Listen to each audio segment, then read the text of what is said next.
This video will demonstrate how to create a general maintenance per visit proposal. On the sidebar under Jobs, select Use Template. We recommend using job templates for maintenance jobs for quick and accurate estimating.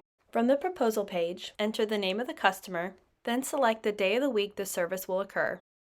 Like any other job in SingleOps, select the visit location and fill out any other details pertaining to this job. In the Work Estimate section, open the item group by clicking the plus sign. Review the items and remove any unnecessary line items from the item group by clicking the X. Utilize the map tool by clicking this icon here.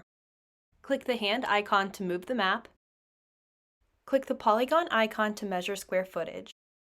Connect the dots to highlight the area you would like the work to happen. Label the area accordingly. Apply the measurement to the property size option in the drop-down menu. Property size and linear feet options are custom inputs created in settings. Select the line tool to measure linear feet. Select the color option to add a different color to the new measurement, and start creating your line. Enter a description and identifier to the new measurement. Apply the measurement to the linear feet option in the drop-down menu. When you're finished, click Save and return to the job.